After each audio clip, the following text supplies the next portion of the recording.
In those days, the crest was in service to the Shade, protectors of Heartvale. It is said that the Royal Dispatch Company possesses more wealth than half the nobility in the Howl. And how would we know if that is true or not when they control the flow of information?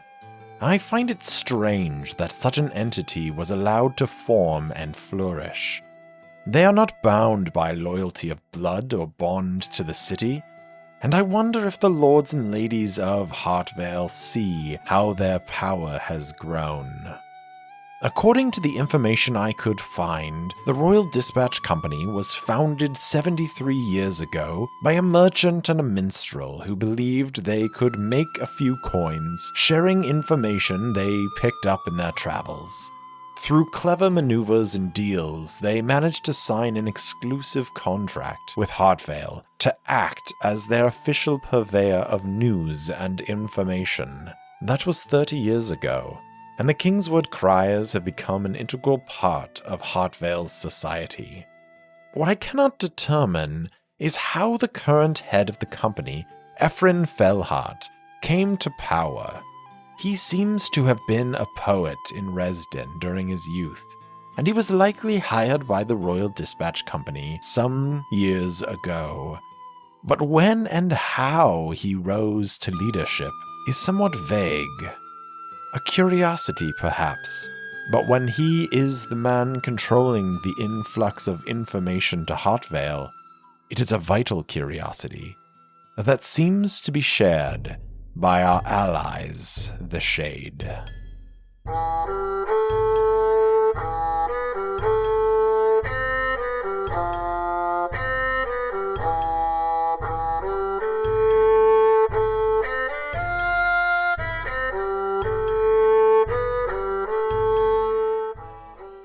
Welcome back for another episode of Errant Adventures. As always, I'm your game master and solo player, Steve Morrison. On this week's episode, Benn and company continue on to Veilwater to try and determine what happened to the missing Shade. Find out what happens on episode 22, Griffin and Moon.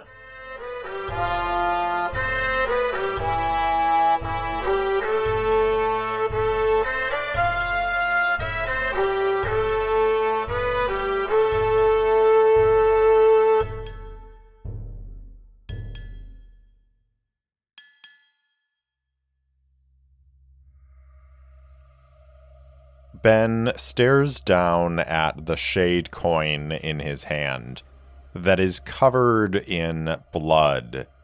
He looks at it and is immediately drawn back to Erdira and her use of the Shade coin to help them get out of the situation in the small apartment as they were escaping from Heartvale. He thinks about the power and the abilities that these coins are imbued with, and how even with that power and that ability, whoever carried this coin, in all likelihood Hannibal, the Shade that they are looking for here on the road to Veilwater, even with that coin, even with those abilities and that training, something terrible befell the Shade. Benn, holding up the coin, says to Iron Gull, "Sergeant, I found something." The sergeant approaches and looks immediately to the coin that Benn is holding in his hands, and Iron Gull says, "Is that what I think it is?" Benn nods. Iron Gull sighs and says, "Well, this is getting more and more complicated. All right, everyone gather round," he calls out to the rest of the crest as they have spread out looking for evidence of what this scuffle might have been. As they gather round, Iron Gull points to the coin and says, "It looks like our Shade was here, and it looks like he left this place unwillingly. Whether he's still alive or already dead, We don't know, but with the amount of blood that's spilled around here, it's hard to be optimistic for his chances. One of the other crests says, Sergeant, there are blood droplets headed off that way towards the forest. It's possible that if he is still alive, he was being taken somewhere in that forest. Iron Gull nods and turns to the lieutenant and says, What are your orders?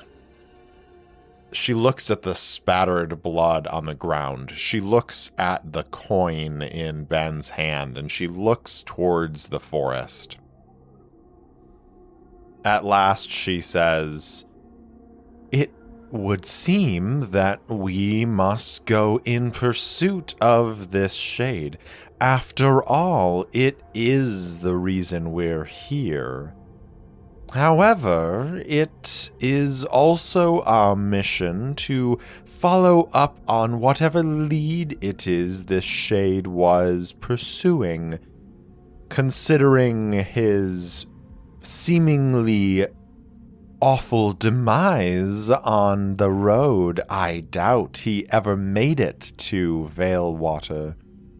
She turns to Iron Gull and says, We must send some of our number on to the village to continue the investigation. Iron Gull nods and says, I agree. At that point, he turns and looks at the assembled members of the crest. And I think I'm going to ask the fate chart. So, does Iron Gull assign Benn and Arid to continue on towards Veilwater to follow up this investigation into this lead that might, stress might, lead them to the Vidala family? We have a chaos rank of 6, and I think it is 50-50 on whether or not he's going to send Benn and Arid, because there are a total of 8 crest other than the lieutenant and the sergeant that could go, and Benn and Arid, while being a good team, may not get assigned to that role. So I'm going to say 50-50. Here we go. A 15, which is almost an exceptional yes. But instead, it is just a regular yes. So Iron Gull turns towards Benn and Arid and says, Winestone, Arid, you two are going to continue on to Veilwater and try to find the Kingsword operative if they're still in the village. If not, maybe you can find some evidence of who or what did this to the Shade. Somebody might have seen something. Benn and Arid nod, and I think Iron Gull scans the faces of those assembled, and he's going to pick someone to go with them. He points towards an imposing figure and says, Orchid, you go with them. And Orchid is tall and has blonde hair and like pale skin.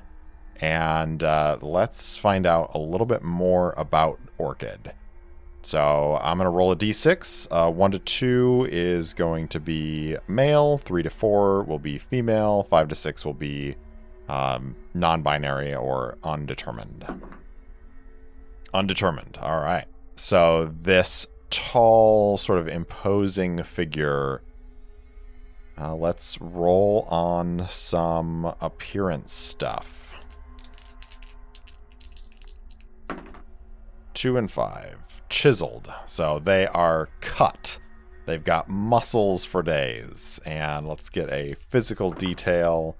3 and 1. Freckles, which is fun. The most interesting thing about them is there is this scar on their throat, which, when you get close enough to look at it, looks as though it is in the shape of an orchid.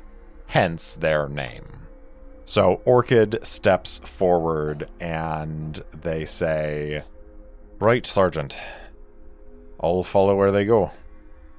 And Benn and Arid look over and nod to Orchid, and Orchid is carrying an impressive axe with an ornately carved head with these flowing designs. And Orchid is from a country called Faramork, which is northeast of Heartvale. Iron Gull turns and says, "The rest of you will come with the lieutenant and I as we follow this blood trail. Prepare yourselves for a fight." And before they break off into two separate groups, Iron Gull is going to pull Benn to the side and say, "Winestone, I'm putting you in charge. I want you to be careful out there. If someone was following a shade and ambushed them, then we don't know how much information is out there and who knows what. It's very possible that you could be walking into a trap just as much as we are." Benn nods and says, "I understand. I'll do my best to keep my eyes open and keep us safe from any ambushes or treachery." Iron Gull nods and says, "Good. All right. Once we've determined where this trail leads, we'll meet you in Veilwater. If we're not there by tomorrow, make your way back to the city, get to the captain, and let him know everything that's happened." Benn nods and says, "I understand." "Good. Now get to work." And he is going to turn and walk away to join the rest of the crest, who are getting ready to head towards the woods.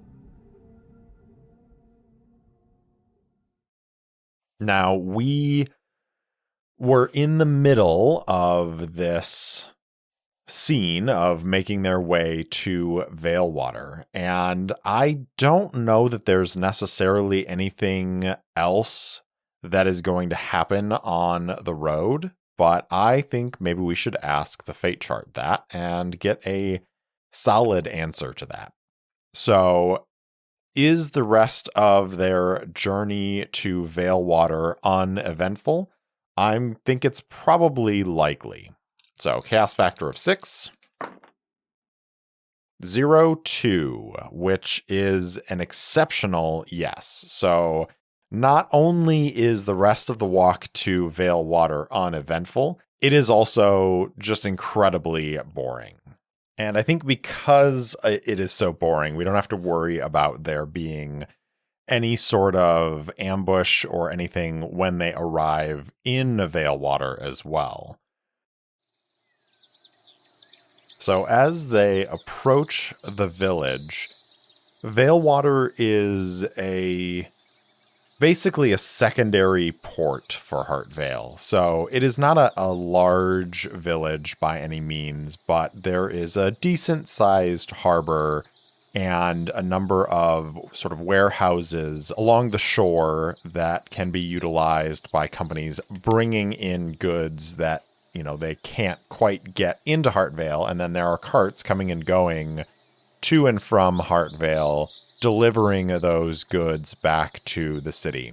There are a couple of inns in Veilwater, and there are a number of houses, and there's also a small farming community around the village as well.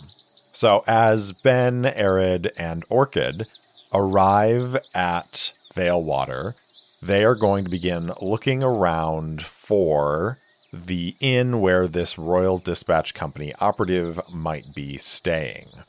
That is going to be our scene setup, is find the Royal Dispatch Company operative. And we're going to go ahead and roll the d10 and compare it to our chaos factor, which I think goes down to 5 again, because even though the walk to Veilwater revealed a rather grisly scene, I also think that they were basically in control on the road. So I'm going to roll my d10 and see how it compares. A 6, which is above the chaos factor of 5, so there is no change on that scene setup. So find the Royal Dispatch Company operative in the village of Veilwater. So they arrive and they are going to begin looking around for inns. And I'm going to go ahead and roll on a couple of tables in Maze Rats to generate a few inn names. And they are basically going to be sort of adjective and noun combinations. So we are going to go with the first one, which is going to be 5 and 1, romantic. 4 and 6, the romantic maid. The second one is going to be 6 and 4, tipsy. 4 and 2, the tipsy hound. And then for this one, I'm going to do 2 nouns. 3 and 5, Griffin. And 5 and 2, moon. So the Griffin and the moon. So we've got the romantic maid, the tipsy hound, and Griffin and moon in. So Ben looks around at these inns, and I think I'm going to roll a d6, and 1 to 2 will be the romantic maid, 3 to 4 is the tipsy hound, 5 to 6 is the Griffin and moon, and whatever I roll will determine which one is the closest to the harbor, and therefore maybe the most likely to have information that they're looking for. So I got a 5, which means it's the Griffin and moon. So the Griffin and moon is the closest to the harbor here in Veilwater. So Ben looks over at the Griffin and moon and says, "That's the closest inn. Perhaps we should start there." Arid nods and says, "That seems like a good idea, although I don't know if we are going to get all that much information from the locals. It is very possible that they will not know if a person is a member of the Royal Dispatch Company." Ben nods and says, "I know, but we have to try. After all, since our shade never made it here, it's up to us to pick up whatever lead they had." And he is going to start off in that direction with Arid and Orchid following in his wake.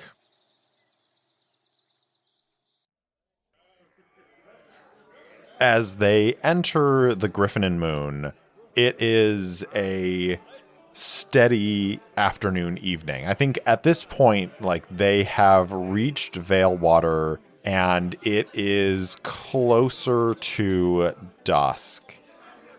So there are a decent number of folks in the common room of this tavern, and there is the smell of food and the sound of people drinking and talking. There's a musician playing in the corner, and Ben looks around. He says to Arid and Orchid, "We might as well get some food while we're here. Go ahead and try to find a seat, and I'll go talk to the barman and see if I can glean any information." Arid, turning to Orchid, gestures into the common room and says, "Please, my friend, after you." And Orchid, who has drawn a few stares from the locals, walks past Arid and makes their way into the room. And I think people are getting out of their way because they are noticeably taller and just bulkier than pretty much anybody else in this tavern. Ben makes his way over to the bar and is going to catch the barman's attention. And let's get a quick name on this bar individual.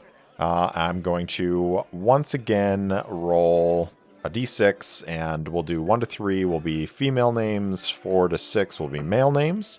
It's a 5, so it's going to be on the male name table. And I've got a 6 and a 2, Stilton. And so he says, "Barman, may I have a moment of your time?" And the bartender steps over and says, "Yeah, what can I do for you?" Ben says, "Your name, good sir." And the barman says, "Stilton. But I'm a little busy. What can I do for you?" I don't mean to hold you up. My friends and I are getting some food and drink, but I had a question for you. Have any of your customers who have been in lately been with the Royal Dispatch Company? We're here to form a connection with them and try to get a contract with the Royal Dispatch Company to provide information, and we were told to meet someone here. First of all, let's go ahead and roll on the Mythic GM emulator. Does Stilton know anything about the Royal Dispatch Company operative? I think it's 50-50. So our cast rank is 5, 50-50. 36 is a yes. So yes, he does know.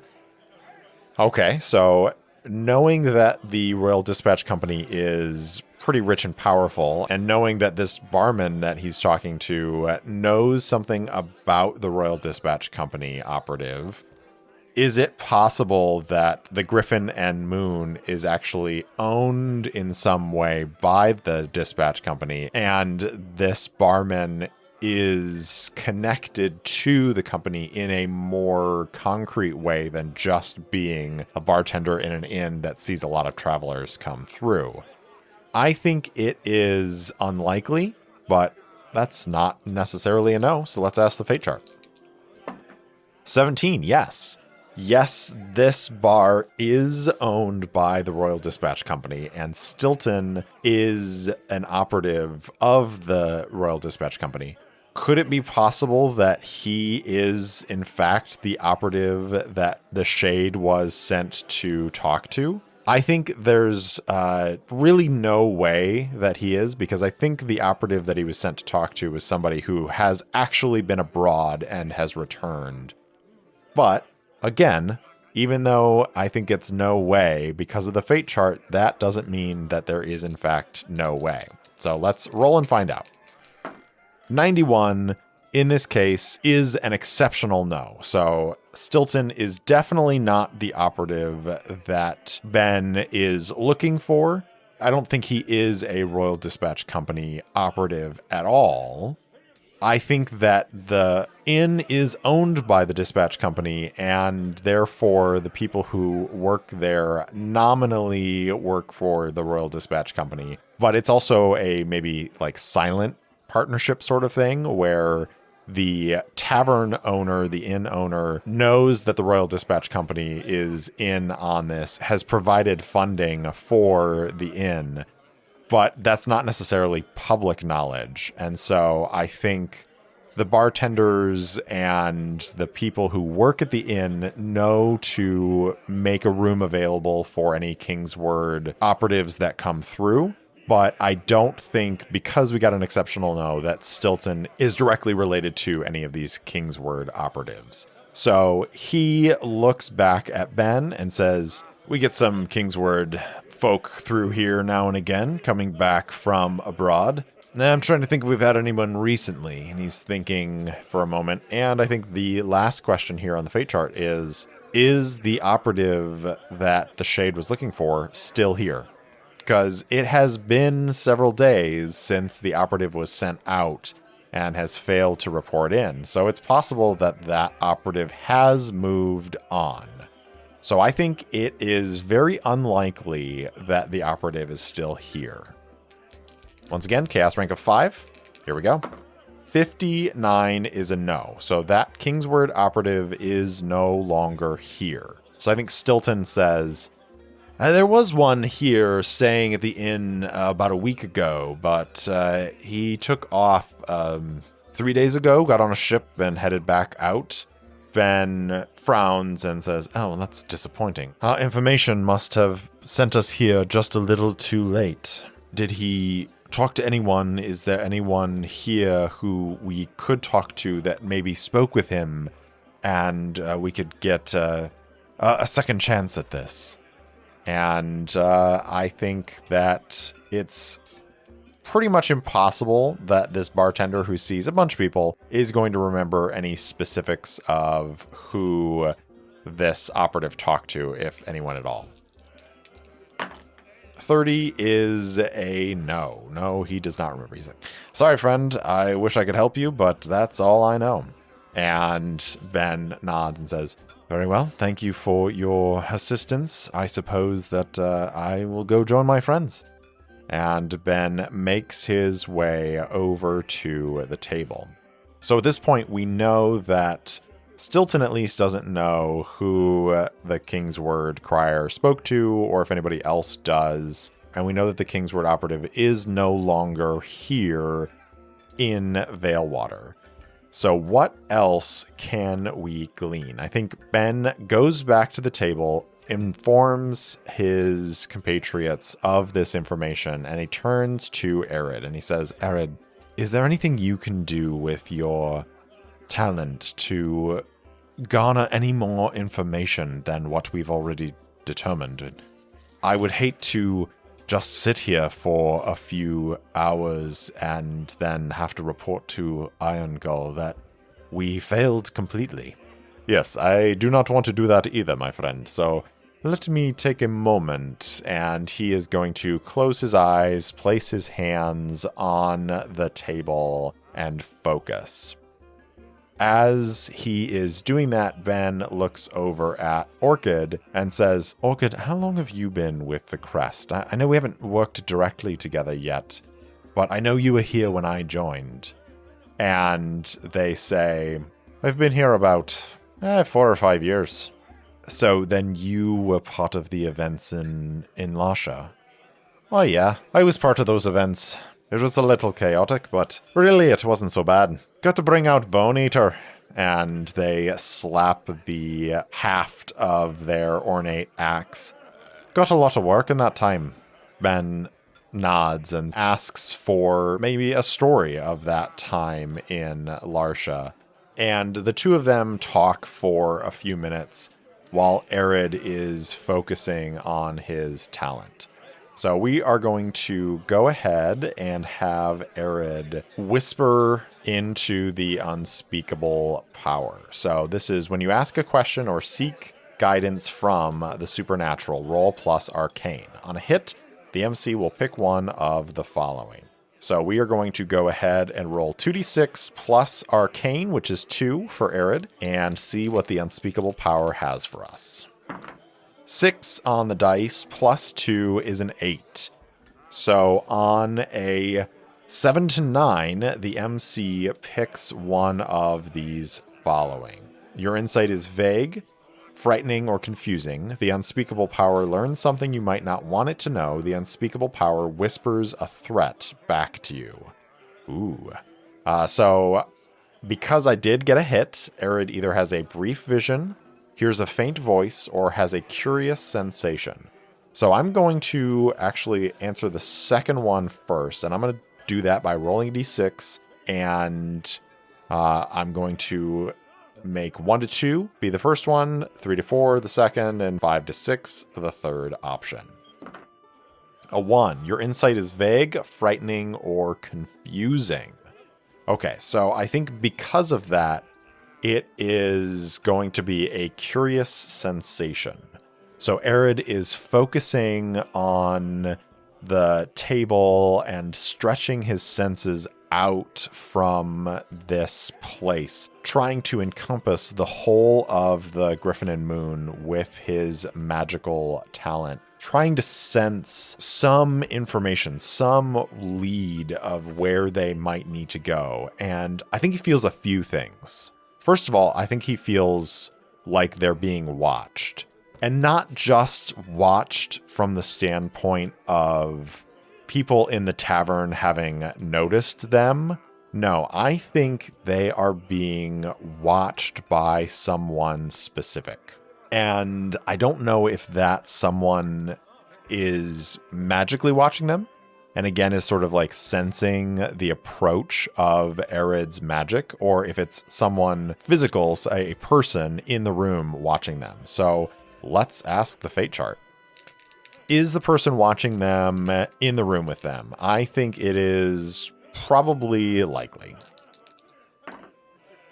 71, which is a yes. So yes, whoever is watching them is a person in the room. It's not some sort of magical observation. But I think there is also, because of this curious sensation, and because the insight is vague, frightening, or confusing, I think Arid gets the sense that there is more to this inn than meets the eye. There is something thrumming in like the basement, some power that he can't quite put his fingers on. It's very elusive, and there is a sense of, I think, invitation, like calling to Arid to investigate. And he opens his eyes and he says, "Well, this is curious. This place seems to be housed on some sort of power source, something of great interest. I don't know if it is something that we should investigate, but it feels as though it is underneath this place. Maybe there is a basement or something that we can find our way into.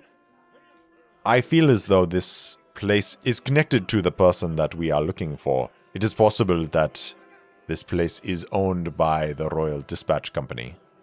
It is also very likely that we are being watched." And Benn surreptitiously tries to look around the room as he hears that, and we are going to study a situation. So, as we study a situation, this is going to be rolling plus sly. So sly is +2. So Benn is going to roll 2d6 plus 2. 8 on the dice plus 2 is a 10. So on a 10 plus, ask 3 questions. Where is my best escape route, way in, way past? How is one of my adversaries vulnerable to me right now?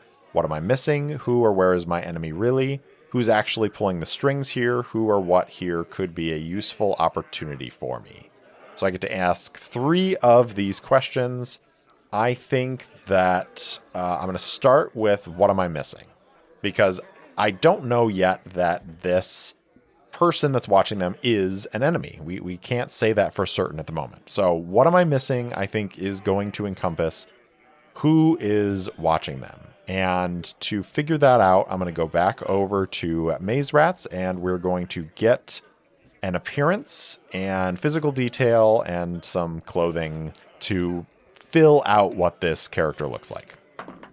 So our appearance is 5 and 4, solid. So this person is well built, maybe not as jacked and cut as Orchid, but well built. Physical detail, 3 and 4 is gold tooth. Interesting. And what does their clothing look like? 6 and 1, sigils. They have all sorts of sigils on their clothing. Interesting. I think Benn, looking around, sees this person and immediately clocks that this is the person who's watching them. I think it's even possible that the person is not really making an effort to hide their observation. They are sitting at this table. Maybe they're even sitting at the bar. And that's maybe what started it, is they were close enough to hear Benn ask and then continued to watch. So this person is sitting at the bar, heavier set, has these sigils on their clothing, and is watching from afar, I think, picking at a gold tooth with a knife.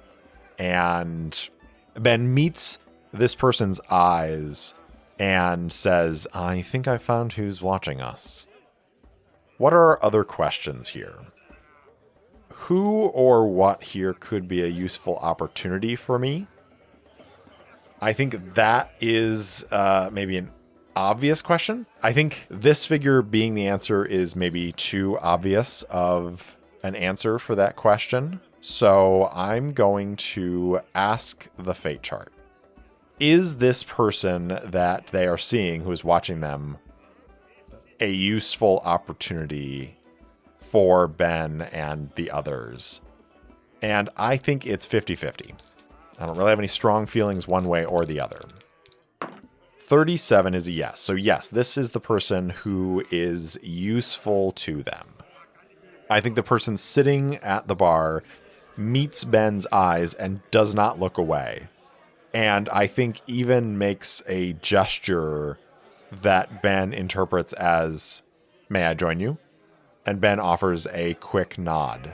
The person gets up from the bar, grabs their drink, and makes their way towards the table. So those are 2 questions answered. We've got 1 more left. And I think the question I'm going to ask is, who's actually pulling the strings here? And I'm interested in these sigils that are on this person's coat. Does Benn, who is a learned individual, recognize these sigils? And I'm going to say, because he is learned, I think it is very likely that he's going to. 70, which is a yes. Yes, he does recognize it. Okay, are these sigils associated with the Royal Dispatch Company in some way? I think it is likely. 93, which is a no. They are not associated with the Royal Dispatch Company. Okay, so who are they associated with? Let's roll action and subject, and maybe that'll give us an answer. 96, guide. 98, fame. Guide, fame. All right, so I think I know what faction this person belongs to.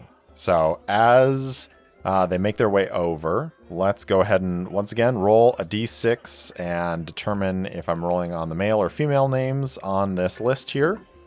It's a 6, so another gentleman. And the name is going to be 6 and 1, Silas. And let's give him a surname as well. 6 and 6, Silas Wilberforce. There's a name for you. This gentleman approaches the table and says, "My good friends, may I join you?" And Benn nods and says, "Yes, please. And you can tell us why you've been watching us while you do so." The gentleman says, "Right to the point, I see. Well, let me say that the 3 of you cut an imposing figure here in Valewater, and I heard a little bit of your conversation over by the bar, and I had my curiosities about whether or not you were in fact here to join up with the Royal Dispatch Company, or if you had other intentions." Benn looks at Arid and Orchid and then back to the gentleman and says, "And what concern of it is yours?" The man says, "Well, I just so happen to have been in the area for a while, doing a little bit of research. You see, I am a scholar from the scriptorium. Wilberforce, Silas Wilberforce is my name. And I've been doing a little bit of research here in Valewater, and I may just happen to know the gentleman you are asking after." And he gives Benn a wide smile. Benn says, "I have it on good authority that this person has already left the village, and therefore is of no more use to me." Silas says, "But that's where you're wrong, because I heard you asking the barman if he knew anyone who had been speaking to this individual, and I just so happen to know someone who spoke with him." Benn stares back at the man. There's silence for long enough, and then Silas says, "Right, that would be me. I spoke with him. Lovely fellow, just came in from Davenar. And he was talking about some Elfheim artifacts that he had seen while he was there that had been uncovered in a dig. So I was asking him some questions I'm sorry, that's my area of expertise, my area of study. Elfheim. The great lost civilization. But anyways, so I was talking to him a little bit, and maybe I could have some information for you to help you on your way. Benn says, Mr. Wilberforce, in my experience, information is rarely offered freely. What is it that you want? Silas leans forward, a glint in his eye, and he says, You see, I've been in Hartvale for a while. I have spent plenty of time wandering around and studying the various artifacts and memorials to Elfheim. I've traveled as well to other places and have seen many a thing. I recognize your look, sir. I recognize the looks of your companions. You're not looking for a job with the Royal Dispatch Company. No. You already have a job. Benn, I think, surreptitiously is reaching under the table for his dagger as he says, And what job might that be? Silas leans forward even further and drops his voice into a conspiratorial tone and says, Why, you're members of the Crest, the mercenary company. I would recognize this one anywhere. And he points at Orchid, who simply glowers at him. Why, I've seen your work. Before I came to Hartvale to spend some time at the scriptorium, I was in Den Lasha. And at that, he grows serious and says, I saw what the Kriva did to the walls, the fighting and the bloodshed in the streets, and I know that the Crest are the only reason that Den Lasha stood, that those of us who were in the city weren't all slaughtered. So, maybe I can be of assistance to you and help you find some information that you're looking for. And yes, you're right, information is never really freely given, which is why I think maybe you can help me. Benn looks at Arid, who gives him a warning glance, and Benn releases his hold on the dagger and leans back, folding his arms, and says, So you want us to do something for you? We are already on a contract. Oh, this is nothing so formal as a contract. You see, there is a ruin that was purportedly built by Elfheim before the shrouding. It's in the hills to the southwest of Valewater, about a day and a half's journey from here, and I'm looking to hire some escorts to take me to this ruin so that I might investigate it. Benn says, And what information do you think you have to sell? Well, you see, this Kingswood crier spoke to a few people in the time that I was here. I was one of them, but there were a few others. I could give you their descriptions, if that would be of interest to you. Benn looks over at Arid and Orchid. Arid sort of half shrugs and says, I've always wanted to see an Elfheim ruin. It would be of interest to me as well. All right, Silas. We will agree to assist you on this. But I'm going to need those names up front. Silas says, How will I know that you won't just leave me here, and I will be left with nothing?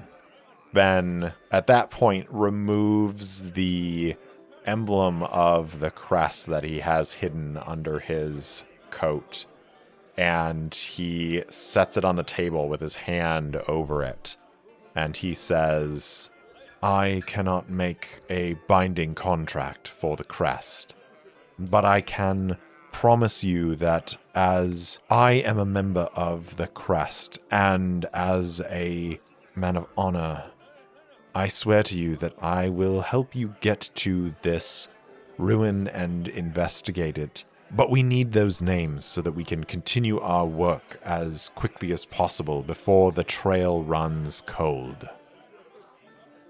Silas considers his hand on the crest emblem and Benn's words, and then says, "Very well. I will tell you everything I know."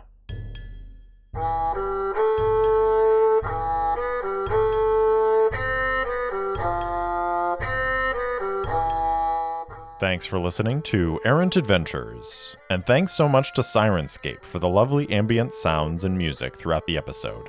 If you enjoyed the show, please tell anyone and everyone in your life about it. And if you haven't already, please rate and review the show on your favorite podcast app. It really does help others find me. If you want to interact with me, my handle on Instagram and Twitter is @ErrantSoloPod, or you can email me at errantsolopod@gmail.com. I also post short fiction and campaign-related materials on my website, errantadventurespod.com. Thanks again for listening, and I'll see you next time.